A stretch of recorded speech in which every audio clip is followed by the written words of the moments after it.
I'm live, Vincent Purvis, here with Eidsvoll's 1814's new head coach, Michael Hall. What's going on, Michael? Not much, man. Just living the dream out here in Norway. Yeah, Mike. Definitely know you're having a ball out there in Norway. Just want to talk to you a little bit about the last season that you guys just had in with the 1814's. Give us a little bit of a rundown of how it went down out there. Yeah, well, we had 2 seasons going on. We had our U17 and our Elite Series. Those are the two teams that are in the spring-summer season. Our U17 had an extremely successful year of being undefeated and actually winning the championship. This is for I'm pretty sure, the fourth year in a row. So we've had quite a few years of dominance there. The Elite, we had a very good season, actually. With a lot of injuries coming, we still made it to the final game. Ended up losing to a very good Eidsvoll Vikings team, but I think it's a lot of things that we can use to build on for the next 2018 season. We're very proud of our U17, especially since the U17 Nordic Championships this week. So we sent a lot of players out there for that. And right now we're kind of starting the beginnings of our off-season prep for 2018 for the Elite Series. All right, so you guys have a lot still going on. A lot of teams are in the off-season right now, but you guys are kind of finishing your season as well as preparing for the Elite's next season. But Let's get a little bit into talking about Michael Hall here for a second. All right. Not everyone knows everybody in the world, but we're working on that here in the Podyum to make sure. But tell us a little bit about your story, your background, where you came from in high school, college, your experience playing in Europe. Like, how did you get to where you are now? Give us the storyline, if you want to call it that. Oh, of course. Well, I'm from St. Louis, Missouri, out there in the middle America, Midwest. And I started playing football actually a lot later than most kids. I didn't start until my freshman year of high school, so about 14 years old. And instantly fell in love with the game. I came from a background of mostly playing soccer, basketball, wrestling, things like that. So I had a very high sport background, but football really kind of spoke to my heart. I actually was pretty well offensively as far as in high school as a running back. I was all-state and had the ability to get a scholarship to Missouri Valley College, which is an NAIA Division I school in Middle Missouri, kind of right next to Mizzou.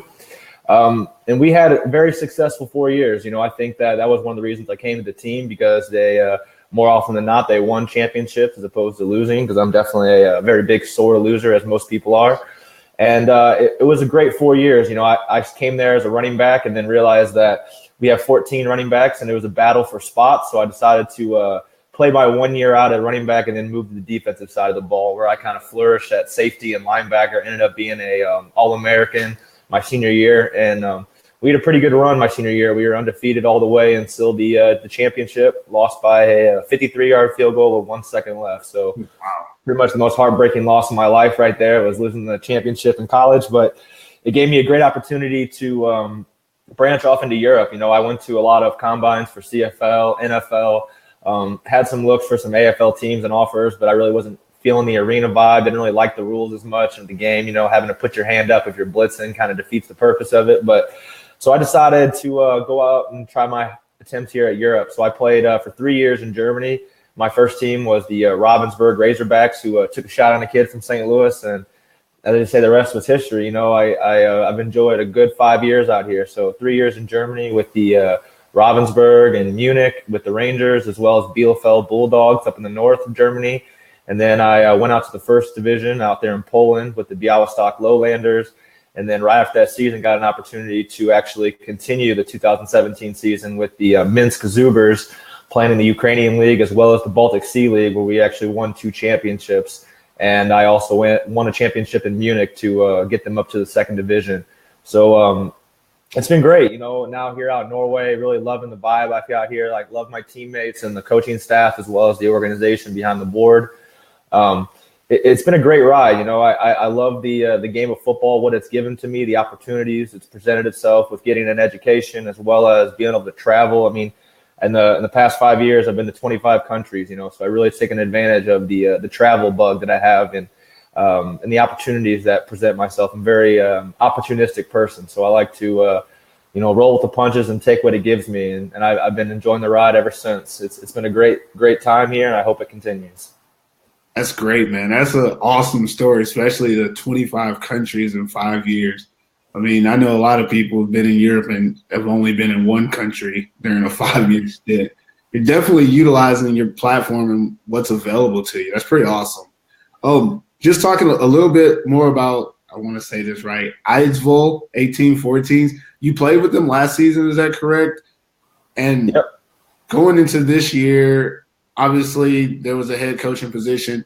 What really made you decide that, making a leap from coordinating and playing linebacker to becoming the head guy was what you wanted to do? What was so special about the 1814s? Really, I've developed, I think every team, everybody tries to develop that family bond with your players and coaching staff and then the people around you as far as fans. I really felt that from day one when I got here to Eidsvoll, not kind of to shed light on any other team that I didn't feel the family vibe, but I really kind of enjoyed my time out here. And it was kind of, again, like the kind of opportunistic, they had an open spot. They offered it to me. It was a brief think about it, but I really enjoyed the idea of taking over the helm, being the guy. I've kind of always been, I wouldn't say a control freak, but I do definitely like to get things my way and do my ideas, and I think I have a lot of great ideas. And so I really took this opportunity to grow myself as a coach, but also as a player, Now it's a lot more responsibility, so I'm kind of still going to be that player role in the elite, but, it's going to be a lot more of a step back from the player role and try to step more into that head coach role to really kind of lead the team and teach them the skills they need to know to kind of keep advancing our team. I think football in Norway is growing. I think they had kind of a down year these past 2-3 years, and but it's rebuilding. It's rebuilding, and I think that's the biggest thing with them is trying to get more people involved, more players involved, especially at the youth levels. I think that in any country, the youth levels are where a lot of the concentration should be going to because that's the future of football.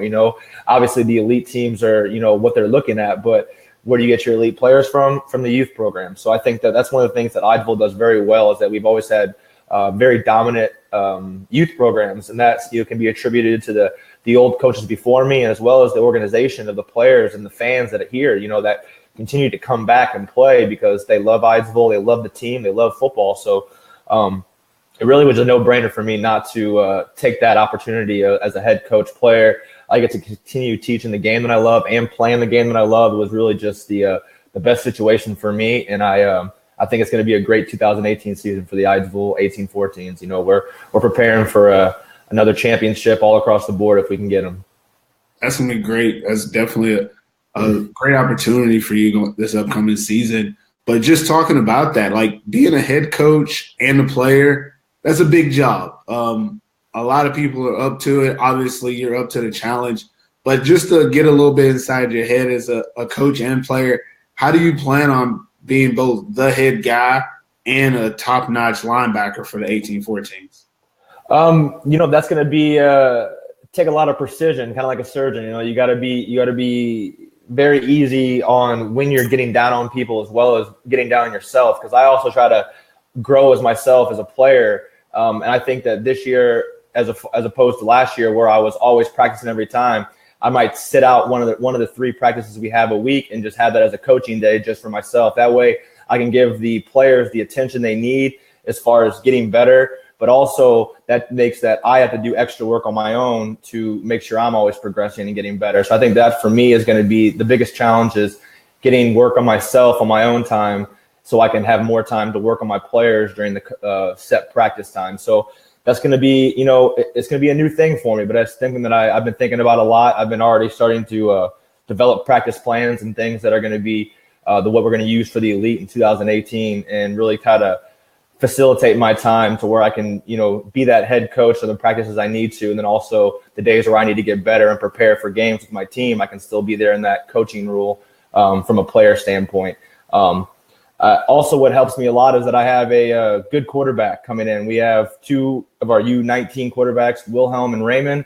Not every team is lucky enough to have 2 great youth quarterbacks that are coming up and coming and have potential to even play in college if they so see it. And I think that's going to be a good success to us in the 2018 season is having a quarterback who can also call plays on offense as a team with me. That way I can continue to do the defensive calls, but as well as help out on offense and kind of keep that player coach role at a good chemistry level.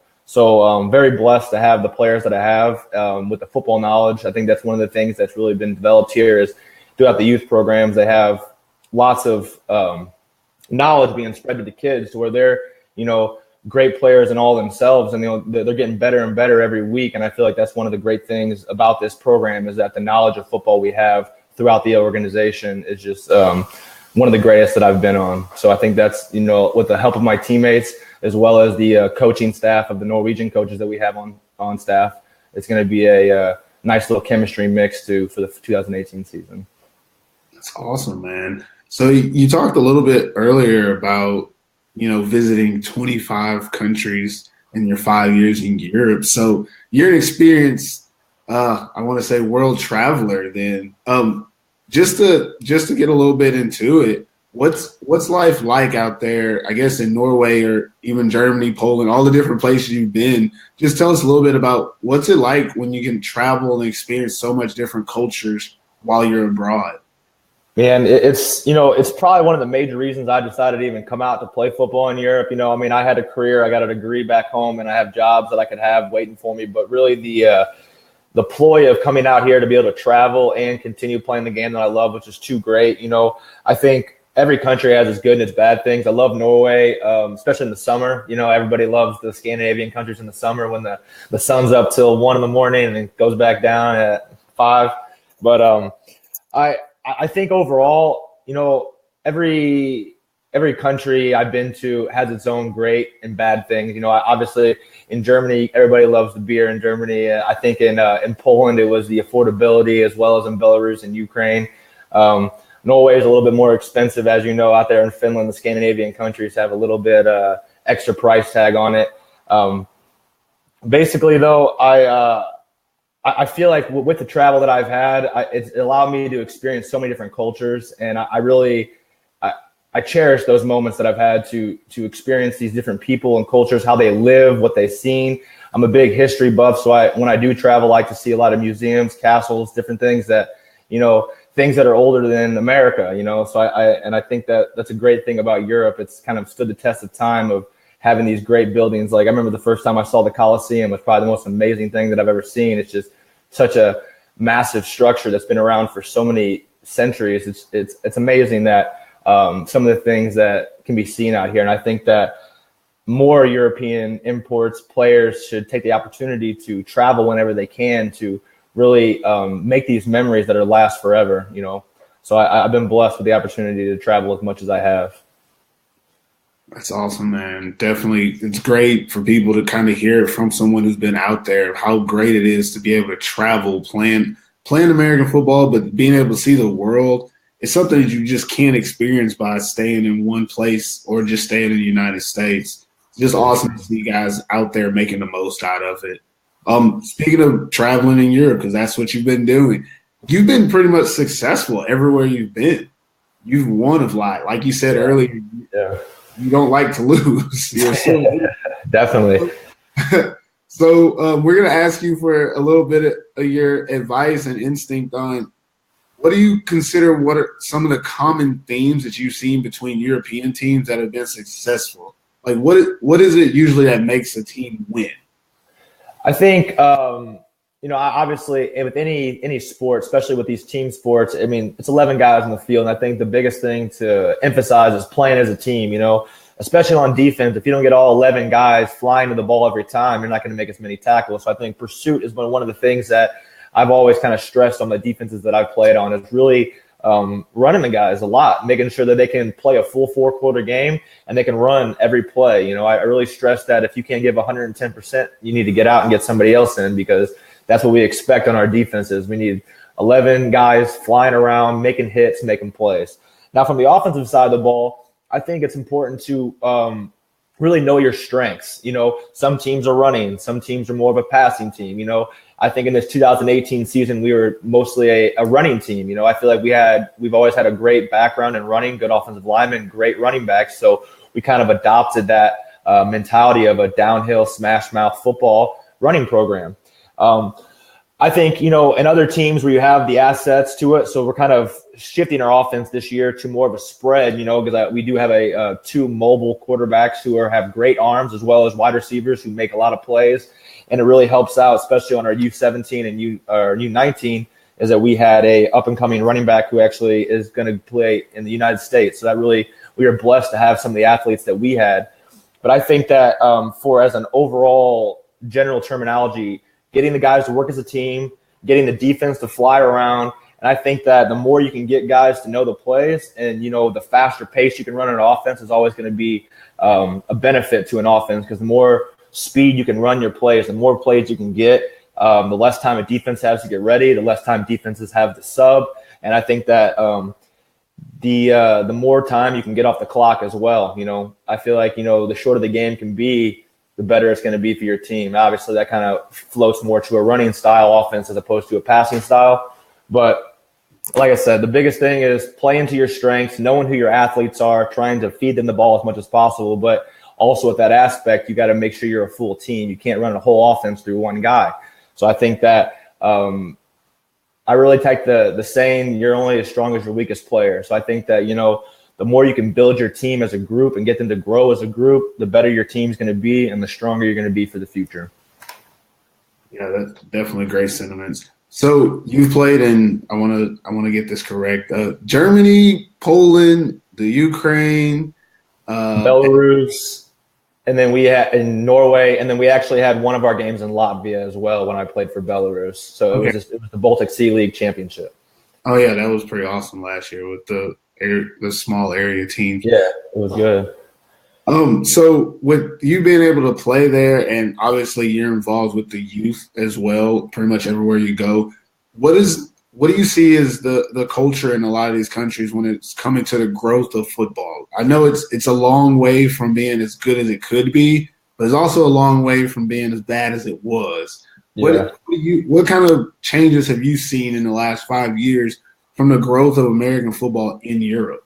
Yeah, I mean, I think that, from being in Germany, that was one of the places where I think the youth programs are the strongest, because obviously German football in Europe is probably I guess you'd say, the poster child of European football. It's, they say that it's the best league, and I think the youth leagues are also the best. I think they do a good job of transitioning kids from the U17 to the U19 to the Elite Series. Things that are growing now in Poland, they didn't really have such a youth program. I think this is the first year they actually started a youth program. I know on my team in Białystok, we had some youth kids who would actually play on the elite team, but we didn't have a what's the word I'm looking for? A set-up league already in Poland, and neither did the Belarus or Ukrainian. So I think that's one thing that they're trying to work on there. I know my team in Belarus just created their first farm team, so they're kind of getting to building the league to really kind of strengthen up their team. And I think that's one of the things that Germany's been doing for a long time, is having farm teams, teams to really kind of build up your player roster and really try to strengthen up that program. So I think really Germany should be a good model for most European countries on how to run a program, start from the bottom, and really kind of create that youth team base to strengthen up the Elite Series team that you have. Austria is another one of those good countries that has very, very strong youth programs, and it shows in their elite level. I think that the growth of Norwegian football and the youth is definitely one of the biggest priorities here as far as the organization of the Nordic football.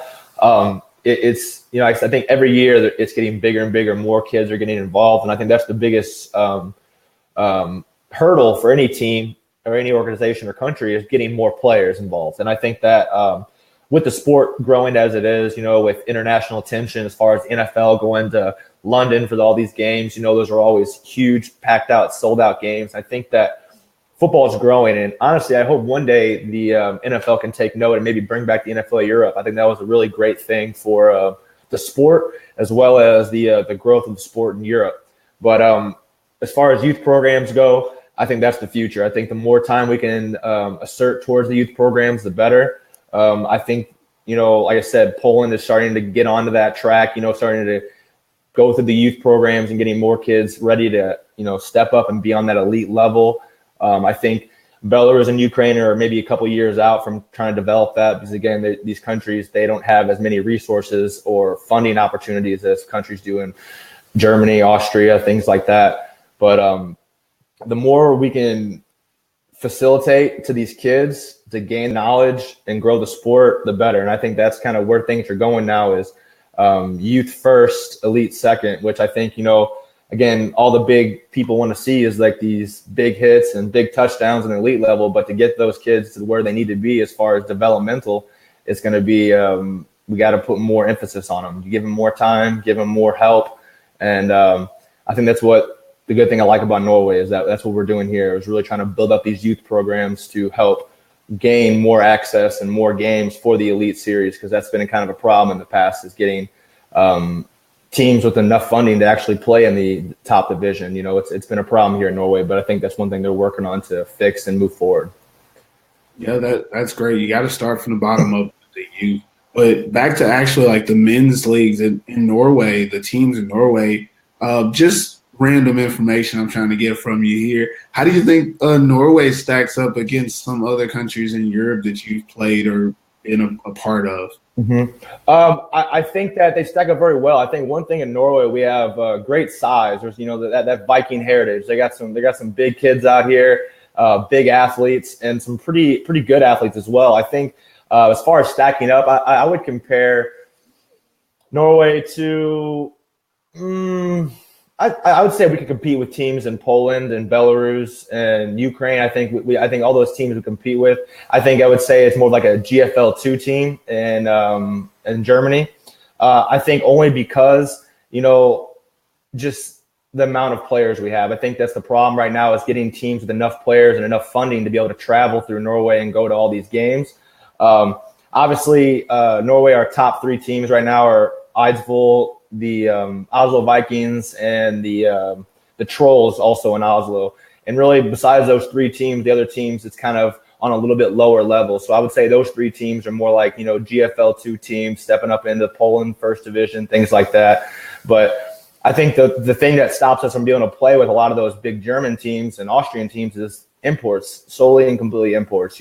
I think I would put up our national players against a lot of their national players as well. But when you can have 4 American imports, 10 European imports, you can't really compete with some of those teams when we come from Norway, when you can only have 1 American import per team. So it puts us a little bit behind the 8 ball on teams like that. But I think that the football is just as good. It's just, the quality of European imports and Norwegian or American imports is you can't match up with a lot of those teams.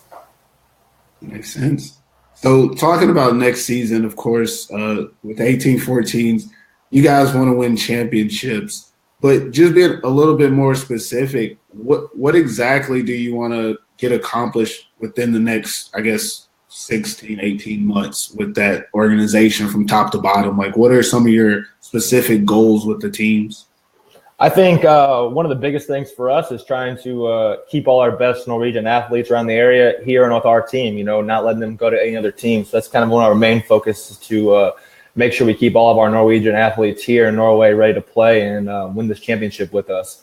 The other thing is really trying to get everybody on the same page with the playbook. We're going to have a lot of U19 kids coming up to the elite for the next season because they're going to be too old for U17. So we want to kind of try to get these kids up to speed as quickly as possible, not only with the playbook, but as well as with strength and conditioning. So that's another big hurdle for us, or I wouldn't say so much a hurdle, but more of a big objective for us this offseason is really trying to get everybody on the same page as far as strength and conditioning. And so I have a program that I'm going to be setting up for them as far as the offseason when I'm gone for a month. And then when I get back in January, we're going to continue trying to get back into work and really trying to make sure everybody that's offensively knows the playbook. That way we don't have any problems when it comes game time. And then really just getting everybody ready to play 4 quarters all game, all day. I think defensively, we shouldn't have too much of a problem because our playbook is the same as U17, U19, and the elite, so it should be really easy. I'm not a person who has like to try too many defensive plays. I think keep it simple, stupid is definitely a good mentality when it comes to defense, But offensively, I think that's going to be our challenge is making sure all these younger kids can learn the playbook and know it like the back of their hand. That way we can run a fast-paced, quick offense and really try to get after teams. So getting in the playbook and then strength and conditioning is probably going to be our 2 big goals we want to try to get through in this offseason. All right. Head coach Michael Hall, last question for you. This is your first stint as the head coach of a team. You'll also be playing linebacker, but we're going to focus on you as a head coach right now for the Eidsvoll 1814's. This season, what are you bringing to this team in terms of coaching philosophy and just football culture? What are you going to bring as the head coach of the Eidsvoll 1814's? I think one thing I bring, I'm a very tenacious person. I'm very kind of loud and outspoken, and I think that I kind of rub up on my teammates in that aspect to really get kind of people hyped up for game day and really just get focused when it's time to focus up. I think one of the things that I bring is a great defensive mind. I think that's really shown through my play as well as my play calling this past year. Bringing a great defensive mindset with the play calling as well as on offense, because I think that's one of the best things about when you run an offense is understanding how to read a defense, which I think I have a very good handle upon, and I'm trying to instill in my quarterbacks as well, so that way they can grow as players. As well as that, I mean, I bring youth and excitement. I'm not your typical head coach. I'm 27 years old, and I have a lot of excitement, and I have a lot to prove. And I think that really kind of helps drive me to really going to push the limit with these kids and really try to get them to the places they want to be and the places they need to be. And I think with that, obviously with my experience of playing in college and my experience of playing in Europe, it gives me a little bit of advantage of, how things work as far as, dealing with players, dealing with parents and coaches alike. I think, a lot of people that come over here as a first year coach, try to bring the mentality and the mindset they have when they coached in America. And it's just not the same thing. It's different mentalities out here. You have to kind of deal with high school and have to deal with kids missing practice for school and work and all this other stuff. You got to realize that these kids are, and elite players are just regular people that have jobs. They're not doing this as a professional sport. So I think with my knowledge and background of being over in Europe for so long, it's really going to help me with the process of keeping these kids in line and really getting things done and understanding how to deal with Europeans in American football. I think it's a blessing that I've had to be over here for this long and have this many opportunities. And I'm just excited to get ready for the 2018 season and move forward with the Eidsvoll 1814's. I feel very confidently that we're going to be having another successful season across the board through all our youth teams as well as our elite series. I think there's nothing but great things in the future for Norwegian football. Man, sounds great to me, Michael. We appreciate you being on Podyum Live today, man. You guys check out the Eidsvoll 1814's in Norway next season. They'll probably be in the championship again with Michael leading the team both on the field and as the coach, man. It was great having you on today. I appreciate it. Thank you very much for having you, and I appreciate Podyum for doing all they do. You guys are doing a great thing to project European football to the mainstream social media, and I think that, like I said, there's only good things in the future for European football, and I think with companies like Podyum and moving forward, doing things like this, it's only going to get better. All right. We'll see you next time, guys.